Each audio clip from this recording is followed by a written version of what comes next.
نوح کی کشتی۔ لوگوں میں جہالت اور نادانی روز بروز بڑھتی جا رہی تھی۔ وہ بتوں کی پرستش کیا کرتے تھے اور طرح طرح کی خرافات میں گرفتار تھے۔ پھر خدا نے ان کی نجات کے لیے صاحب ایمان اور صابر نبی کو بھیجا، جن کا نام نوح تھا۔ حضرت نوح علیہ السلام نے لوگوں کو بت پرستی چھوڑنے اور صرف ایک خدا کی عبادت کرنے کی دعوت دی۔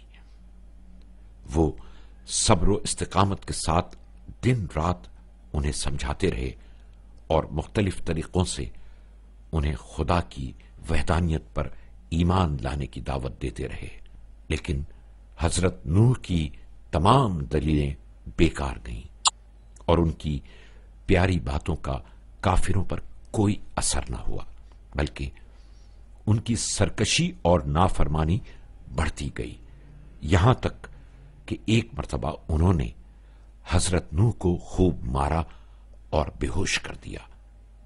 جب اللہ کے یہ صابر نبی ہوش میں آئے تو بد دعا کرنے کے بجائے دعا کی، خدایا مجھے اور میری قوم کو بخش دے کیونکہ وہ نادان ہیں۔ اس کے بعد بھی حضرت نوح لوگوں کو جہنم کی آگ سے نجات دلانے کی کوشش کرتے رہے، لیکن چند افراد کے علاوہ کوئی بھی ایمان نہ لایا۔ 950 سال تک تبلیغ کرنے کے بعد جب حضرت نوح علیہ السلام مکمل طور پر لوگوں کی ہدایت سے مایوس ہو گئے تو خدا نے حضرت نوح علیہ السلام پر وحی نازل کی، سوائے ان کے جو ایمان لا چکے ہیں اب تمہاری قوم میں سے کوئی ایمان نہ لائے گا، لہذا تم ان کے افعال سے رنجیدہ نہ ہو۔ اس کے بعد حضرت نوح علیہ السلام نے ان لوگوں پر نفرین کی اور خدا سے دعا کی کہ اس بد کردار قوم کو تباہ برباد کر دے۔ اللہ تعالی نے اپنے نبی کی دعا کو قبول کیا اور حضرت نوح علیہ السلام کو حکم دیا کہ ایک بڑی کشتی تیار کریں۔ حضرت نوح علیہ السلام نے کشتی کا سامان اور اوزار جمع کیے اور شہر سے باہر کشتی کی تیاری شروع کر دی۔ جب مشرکوں نے حضرت نوح علیہ السلام کو خشکی میں کشتی بناتے دیکھا تو ان کے پاس آ کر خوب مذاق اڑایا۔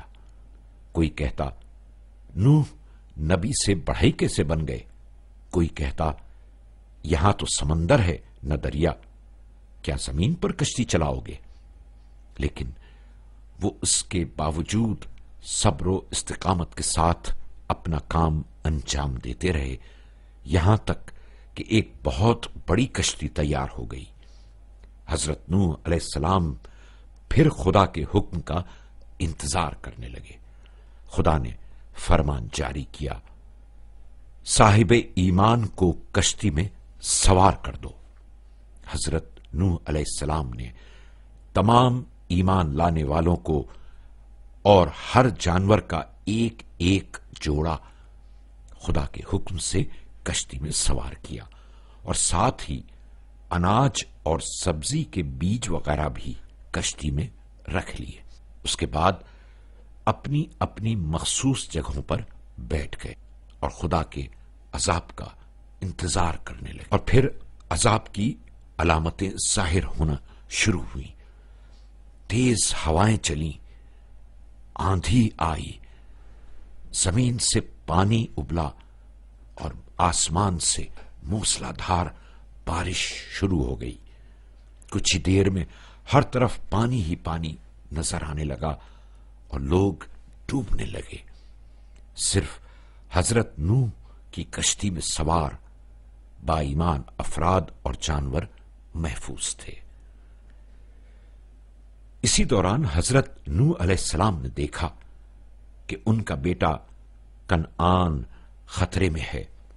حضرت نوح نے دعا کے لیے ہاتھ بلند کیے اور اللہ کی بارگاہ میں عرض کیا، پروردگار، میرا فرزند میرے اہل میں سے ہے اور میرے اہل کو بچانے کا تیرا وعدہ برحق ہے اور تو بہترین فیصلہ کرنے والا ہے۔ حضرت نوح علیہ السلام نے اپنی کشتی سے بیٹے کو پکارا اور اسے ایمان کی دعوت دیتے ہوئے فرمایا، میرے بیٹے کشتی میں سوار ہو جاؤ اور کافروں میں شامل نہ ہو۔ بیٹے نے گستاخی سے جواب دیا، میں پہاڑ پر چڑھ کر پناہ لوں گا جو مجھے پانی سے بچا لے گا۔ حضرت نوح نے فرمایا، بیٹا آج کے دن خدا کے حکم کے مقابلے میں کوئی بچانے والا نہیں ہے سوائے اس کے جس پر خدا رحم کرے۔ لیکن اس نے باپ کی نصیحت کو ٹھکرا دیا۔ اس طرح نافرمان بیٹا اپنی سزا کو پہنچا اور ڈوب گیا۔ پانی خدا کی ایک عظیم نعمت ہے، لیکن اس دن یہ پانی برے انسانوں اور کافروں کے لیے عذاب بن گیا تھا۔ اس دن برے لوگوں میں سے کوئی بھی محفوظ نہ تھا، کیونکہ آج وہ اپنے برے اعمال کی سزا بھگت رہے تھے۔ جب حضرت نوح نے دیکھا کہ تمام کافر ہلاک ہو چکے ہیں تو آپ نے ایک کبوتر کشتی سے باہر اڑا دیا۔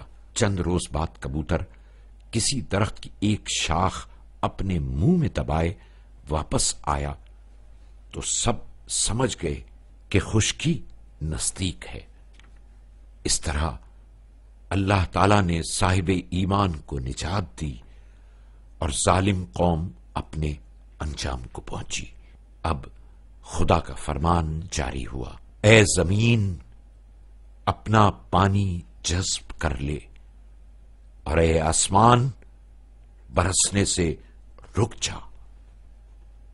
اس فرمان کے جاری ہوتے ہی آسمان سے بارش بند ہو گئی، زمین کا پانی زمین میں جذب ہو گیا اور کشتی جودی نامی پہاڑی کے نزدیک رک گئی۔ خدا کی طرف سے وحی نازل ہوئی، اے نوح اپنے ساتھیوں کے ساتھ زمین پر اتر آؤ کہ خدا کی برکات تم پر نازل ہوں اور وہی تمہارا محافظ ہوگا۔ غار میں